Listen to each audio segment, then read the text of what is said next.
श्रीमद् रामचंद्राय नमः। श्री राम भद्राय नमः। श्री सीता राम।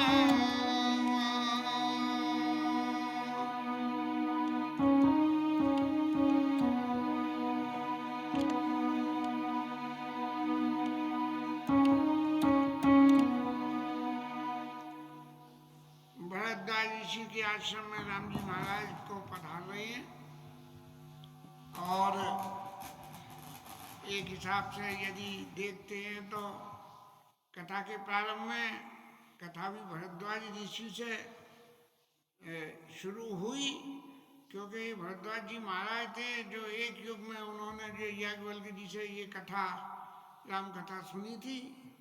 और भरद्वाज ऋषि स्वयं में राम जी के समकालीन रहे तो सब कुछ जानते थे, लेकिन फिर भी उन्होंने याज्ञवल्क्य मुनि परम विवेकी भरद्वाज राखे पद तेगी। माघ के महीने में प्रयागराज में सब जब उत्सव समाप्त हो गया तब भरद्वाज ऋषि ने जो याज्ञवल्क्य जी के चरणों में सिर टेक के राम कथा सुनने का अनुग्रह किया। वही भरद्वाज जी जिन्होंने याज्ञवल्क्य जी से कथा सुनी थी, आज उन्हीं के आश्रम में हमारे राम जी महाराज जा रहे हैं। प्रयागराज में आए हैं, प्रयागराज में ही रहते हैं याज्ञवल्क्य ऋषि। इसीलिए मुदित नहाय की न शिव सेवा पूज्य जथा विधि तीरथ देवा। तीर्थ में प्रयागराज में स्नान किया और तीर्थ देवता प्रयागराज महाराज की पूजा करी और भरद्वाज जी के आश्रम में आए और उनको दंडवत प्रणाम किया। अब मुनि मन मोदन कछुकई जाई आनंद राशि जनुबाई।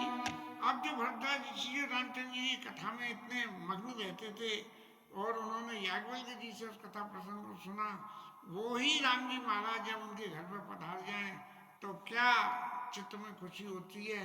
उस खुशी का मुनि मन मोद न कछुकई जाई, ऐसा जो है भरद्वाज जी के ऋषि में मन में जो खुशी हुई उसे उसको वर्णन कर गोस्वामी जी कह रहे हैं कि वो कहा नहीं जा सकता।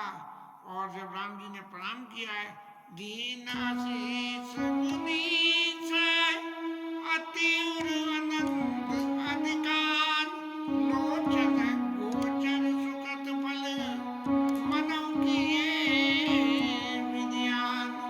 मैंने भरद्वाज ऋषि को ऐसा महसूस होने लगा राम जी के दर्शन करके कि भगवान ने जो मुझे नेत्र दिए, इन नेत्रों का लाभ सबसे बड़ा क्या है कि प्रत्यक्ष में राम जी महाराज के मेरे को दर्शन हो रहे हैं।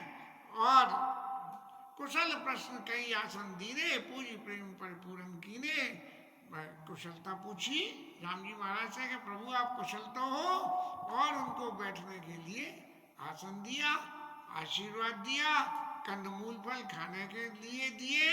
और वो कंदमूल फल राम जी महाराज ने ऐसे इस तरह से उनको रुचिकर लगे कि दिए आन मुनि मनहु अमी से, माने अमृत खा रहे हैं। अब राय सुख भोगते हुए जब वन में राम जी महाराज पधारे और वन के भोजन का जो आनंद मिलता है तो टेस्ट चेंज होने से बड़ा सुख मिलता है, ऐसा ही राम जी महाराज ने सुख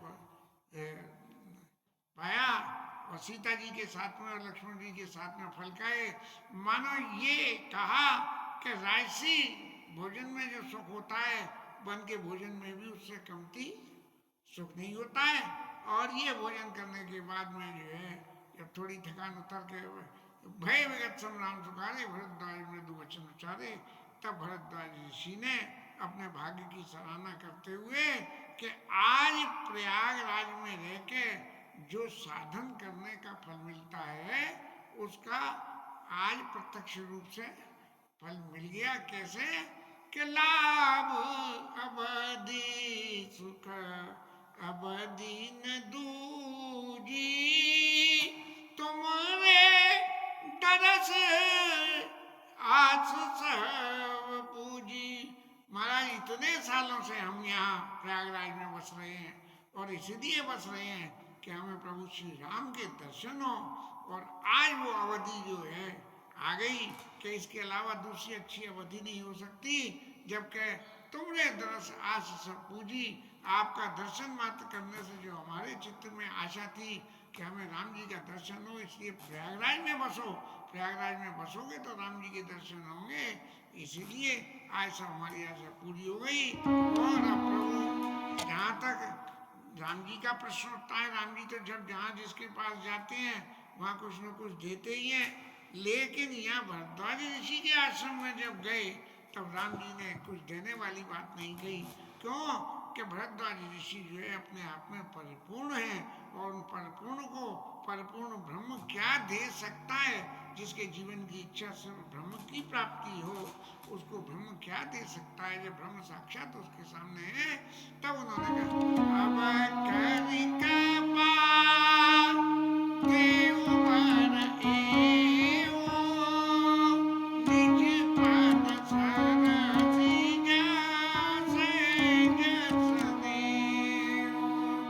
महाराज अब आप यहाँ तक पधारे हो और हमारी सारी मनोकामनाएं पूर्ति हो गई, एक ही बात बाकी रह गई कि निज पद सरसि से स्नेह, अपने चरणों में हमको स्नेह दीजिए।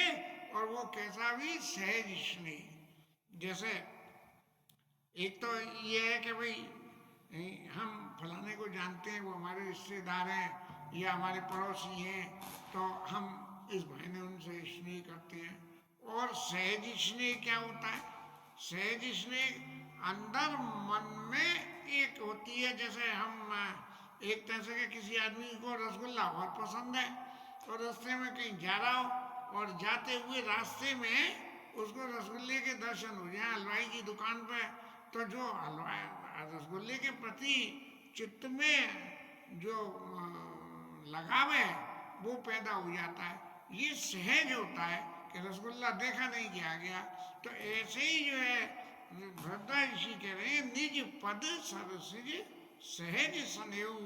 आपके चरणों में जहाँ कहीं भी आपके चरणों के किसी भी रूप में दर्शन हो जाए तो हमारे चित्त में आपके चरणों के प्रति स्नेह पैदा हो जाए। ऐसी बात सुन के राम जी महाराज तो बड़े संकोच में पड़ गए। बोले ऐसे ऐसे तपस्वी महाराज मेरे चरण कमलों की इतनी वंदना और इतनी मान दे रहे हैं, लेकिन भाव भगति आनंद गाने में भरद्वाज ऋषि का जो राम जी के प्रति भाव था, उस भाव को देख के अत्यंत राम जी महाराज भी प्रसन्न हुए। और फिर राम जी महाराज ने जहाँ संत मिलते हैं वहाँ संतों के बीच में लौकिक जगत की बातें होती नहीं है, सिर्फ कुशलता प्रश्न की बातों के अलावा दूसरी बात नहीं होती। लेकिन एक दूसरे को मान देने के लिए भले आदमी जब मिलते हैं तो एक दूसरे को मान देते हैं और दूसरे मिलते हैं अब अपना अपना डंडा पजवाते हैं। तो यहाँ जो है भरद्वाज ऋषि ने राम जी को मान दिया कि निज पद स्नेह। तब जो है राम जी महाराज ने जो है तब रघुबर मुनि सुयस सुहावा कोटि बात कही सबई सुनावा। अब जब वीआईपी कोई घर में आते हैं तो और लोग ऋषि मुनि भी वहाँ आ गए भरद्वाज जी के आश्रम में, तो सब लोगों के सामने भरद्वाज ऋषि का क्या प्रताप प्रभाव क्या था, इस सबको जो है राम जी महाराज ने सबके सामने बहुत तरीके से कि महाराज इतनी भगवान की भक्ति करते हैं, कैसा करते हैं, मेरे को तो वो ज़्यादा कुछ मालूम नहीं है। लेकिन भरद्वाज ऋषि राम जी की इन बातों को सुन के बड़े संकोच में पड़ गए और उन्होंने कहा सो सब सो बड़ सो सो बड़ सो सब गुण गण गेऊ जय मुनि स तुम आदर देव। अब राम जी महाराज कहने लगे कि प्रभु आप मेरी इतनी बड़ाई कर रहे हो तो उसका अर्थ क्या है कि उसमें जिसकी आप बड़ाई कर दोगे उसमें गुण तो अपने आप ही आ जाएंगे, गुण बुलाने नहीं पड़ेंगे। ऐसी दुर्घटना नारद जी के संग में हो गई कि विश्वमोहिनी का हाथ देखा और हाथ देख के जो ही बरई अमर सोई होई। अरे विश्वमोहिनी भगवान की माया, माया के मायापति के संग में अटैचमेंट होना है और माया तो मायापति के संग में ही रहेगी। लेकिन नारद जी ने क्या कहा,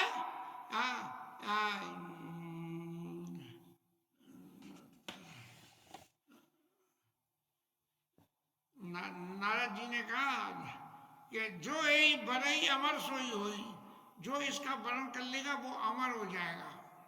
जबकि वो अर्थ क्या है कि वो पहले से ही अमर होगा, वो ही इसका वर्णन कर सकेगा, दूसरा कोई नहीं। यहाँ राम जी महाराज भी ऐसे ही कह रहे हैं, सो बड़ सो सब गुणगन गेऊ जय मुनि से तुम आदर देऊ।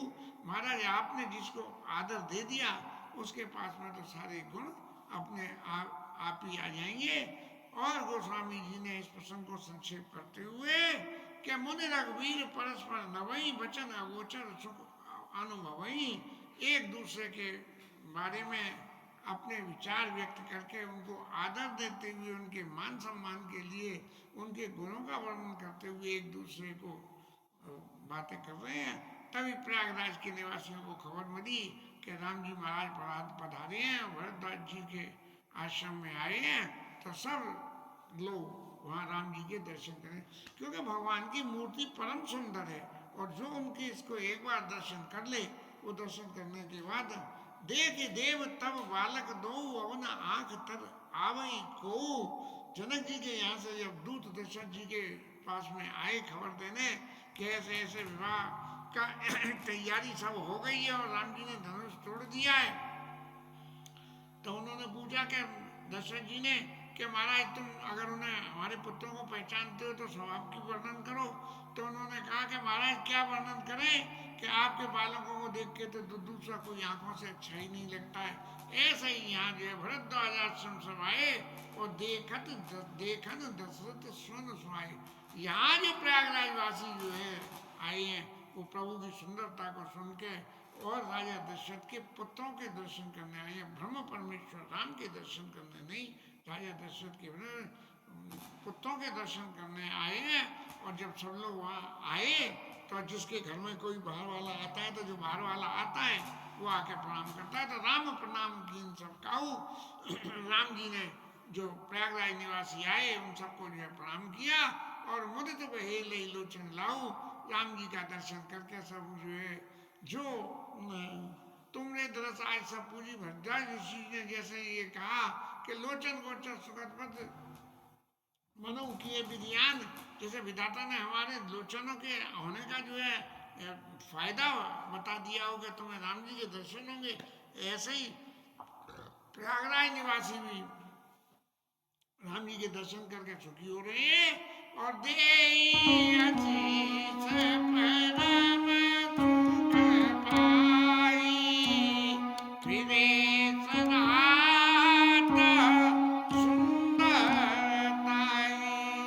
भगवान की सुंदरता को सराह रहे हैं।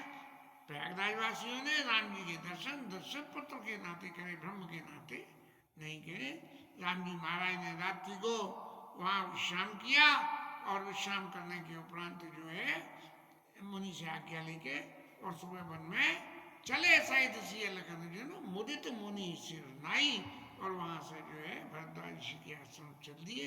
भरद्वाज ऋषि के आश्रम की लीला को गोस्वामी जी ने बड़े शॉर्ट में लिखा है, कहीं किसी दिन अध्ययन करेंगे कि भरद्वाज ऋषि के प्रताप प्रभाव का क्या ब्यौरा है। राम जी महाराज ने चलते चलते जैसे एक दूसरे को मान देने की बात होती है, हम चाहे किसी के भी घर जाएं हमें रास्ता बहुत ज्यादा मालूम होता तो बात दूसरी है, नहीं तो पूछ लेते हैं कभी वहां जाने की आसान रास्ता कौन सी है। तो ऐसे ही राम सा प्रेम कहू मुनि पाई, ना तो कहिए हम कहीं मग जाई। ये महाराज हम कौन से रास्ते से वन में आगे के लिए प्रस्थान करें। और भरद्वाज ऋषि राम जी को चूंकि जानते थे तो उन्होंने कहा कि प्रभु सुगम सकल मग तुम का आहाई और मुनि मन बिया से राम सन कहाई। राम जी से मन में हंसते हुए कह रहे हैं कि प्रभु मुझसे क्या पूछ रहे हो कि हम कौन से रास्ते जाएं। अरे आप तो जिस रास्ते से जाओगे वो रास्ता अपने आप ही सुगम हो जाएगा। लेकिन फिर भी मर्यादा के स्वरूप में उन्होंने अपने 4 शिष्यों को बुलाया और उनको कहा कि आप राम जी के संग जाइए और इनको जो है वन के अंदर में पहुंचा के आइए, जहाँ उस पवित्र उस स्थान पर पहुंचा के आइए जहाँ ये सुरक्षित रूप से रह सकें। सब जो है अपने शिष्यों को बुलाया तो सारे शिष्य आ गए और सब कहने लगे कि राम जी की सुंदरता इतनी प्रभावित कर रही थी कि हर आदमी उनके संग जाना, हर शिष्य उनके संग जाना चाह रहा था। और सब कहने लगे कि प्रभु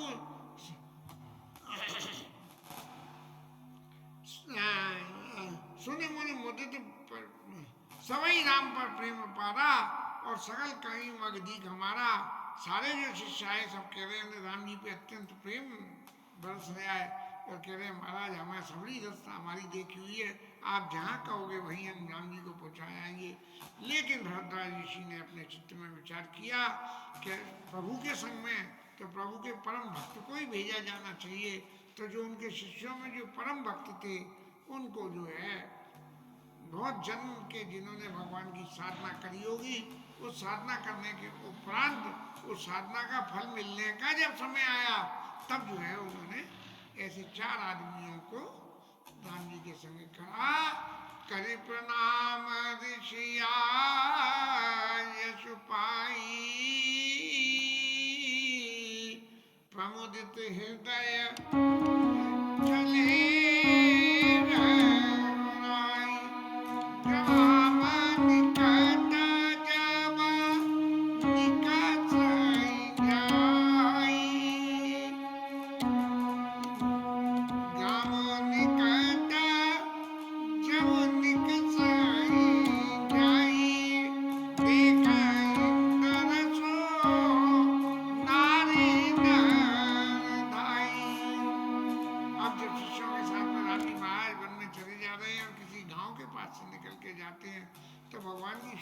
चर्चा चारों तरफ हो रही है और जो देख लेता है वो तुरंत दूसरे को कहता है देखो कितनी सुंदर मूर्ति जा रही है, जरा इनके दर्शन तो कर लो।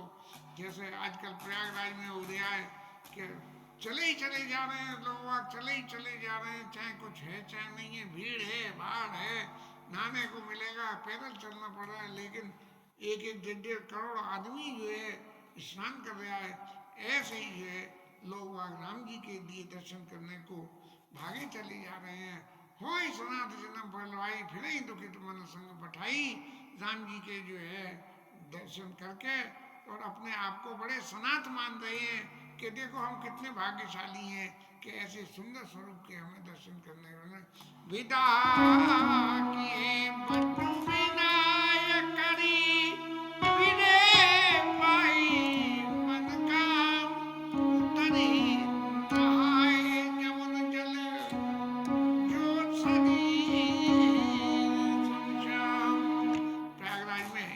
गंगा दूसरी तरफ से यमुना, ये दोनों नदियां मिलकर होती है, वहाँ संगम हो जाता है। लेकिन यहाँ ये प्रयागराज में गंगा के किनारे पे महाराज भरद्वाज ऋषि बसते हैं और वहाँ से चल के फिर दूसरे किनारे पे प्रभु आए हैं और वहाँ यमुना महारानी बहती थी तो यमुना महारानी में जो है स्नान किया और सुनत तीरवासी नर नारी, उधर तो गंगा के किनारे वाले थे और इधर जमुना किनारे वाले थे। अब सब लोगों ने जब इनकी सुंदरता की एक दूसरे से चर्चा सुनी और सुनने के बाद हुई और पता लगा कि वो आए हैं और जमुना के किनारे आके जैसे कोई फिल्म की शूटिंग हो रही हो तो वो फलाना हीरो आया है और ये और वो भीड़ लग जाती है। ऐसे ही हमारे राम जी महाराज तो हीरो के माफिक जो है वहाँ चल रहे थे और लोगों को जैसे ही देख कराई ने भाग बढ़ाई। राम जी के दर्शन करके सब अपने अपने भाग्यों की बढ़ाई कर रहे हैं। और हर समाज में ऐसा होता है, हर परिस्थितियों में ऐसा होता है कि कुछ ज्ञानी होते हैं, कुछ चतुर होते हैं, कुछ अनभिज्ञ होते हैं, कुछ अनाड़ी होते हैं।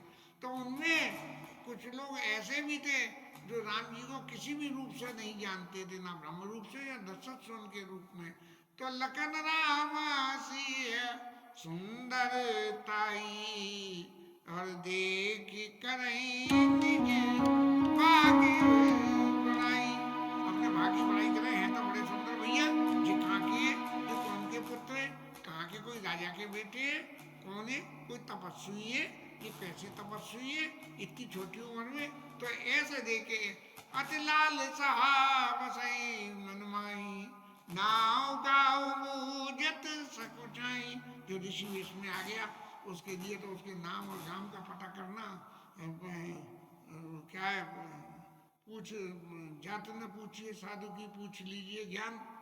हाँ, और क्या है, करो मूल तलवार का पड़ा रहे दो ध्यान।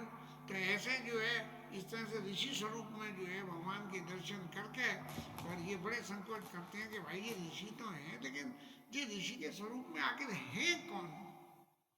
अब हर समाज में कुछ चतुर भी होते हैं, तो जो चतुर लोग थे लेकिन राम जी को जानते नहीं थे, तो उन्होंने अपनी जुगत बढ़ाई, और जुगत बढ़ाई कि प्रभु आप कहीं वो तो नहीं हो जिन्होंने धनुष तोड़ा था। सुना था एक धनुष तोड़ के विवाह हुआ था राजकुमार का, आप कहीं वो तो नहीं हो। जब तिन जे तिन माओ बड़े सयाने, जो बड़े बूढ़े थे वो बच्चों में नहीं, और सियाने थे तिनकर जुगत राम पहचाने। क्यों कि जिस वक्त धनुष टूटा था, जब इतनी आवाज हुई, भरे भुवन घोर कठोर रवि मार्ग चले, तब जो है सब जगह आवाज पहुंची। तो लोगों ने पूछा कि भाई ये आवाज काय की आई, बोले ऐसे ऐसे जो है धनुष तोड़े, तो महाराज कहीं आप वही तो नहीं हो। तिन सकल कथा तिन सब ही सुनाई, बने चले पितु आय है छुपाई। क्योंकि वो बड़े बूढ़े थे और भगवान के क्षेत्र को जानते थे, तो उन्होंने उसको सब पहचान करके और लोगों को बताया कि ये वो ही है जिसके जिन्होंने जनक जी के यहाँ धनुष तोड़ा, परशुराम जी को जो है वन में तपस्या के लिए भेजा, और अपने पिता के वचनों को मान के अब ये वनवासी स्वरूप में वन में जा रहे हैं। तो लोग वाग बड़े मन में आए आए करने लगे, बोले देखो राजा ने जो है और रानी ने अच्छा नहीं किया, ये क्या वन में भेजने लायक हैं। ऐसी बातें आपस में लोग वाग कर रहे हैं। गोस्वामी जी उसी वक्त की एक घटना को ऐसे क्षेपक रूप में बड़े संक्षेप में कह देते हैं कि उसी वक्त में कोई एक तपस्वी व्यक्ति आया, और तपस्वी व्यक्ति ने भगवान के चरणों में सिर नवाया, लक्ष्मण जी को करा, माता सीता को करा, और निषाद राय ने उनको दंडवत किया, और सीता मैया ने अपना पुत्रवत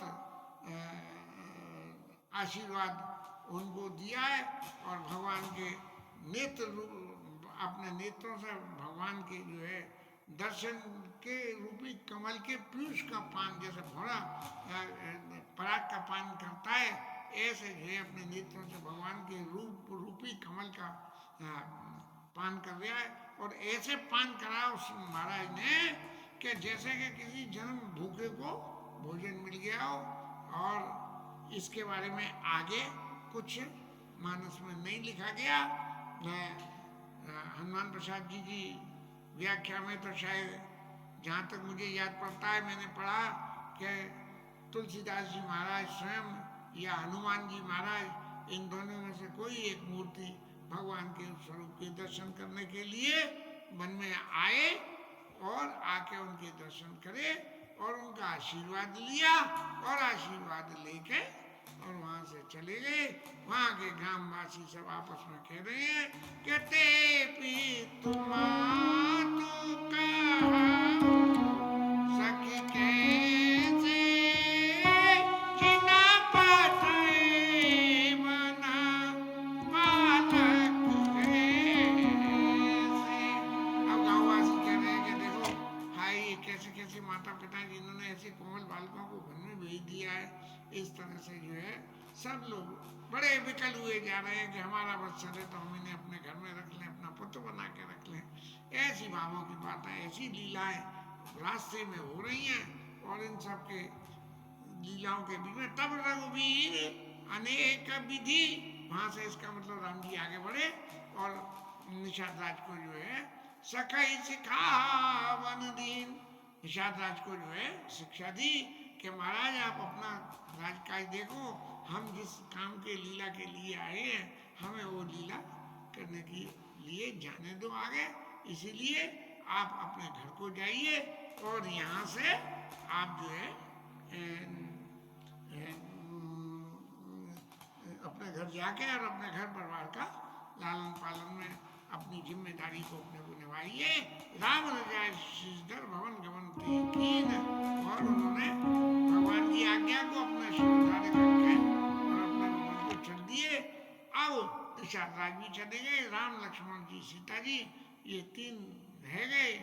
और अब रास्ते में जो और लोग बाग मिलेंगे वो किस तरह से राम जी से जान चीन पहचान अपना सोच अपना अपना अपना अपने मन की वेदना को व्यक्त करते हैं, इस लीला को कल लेंगे। तब तक कथा विश्रामणि नाम कीर्तन।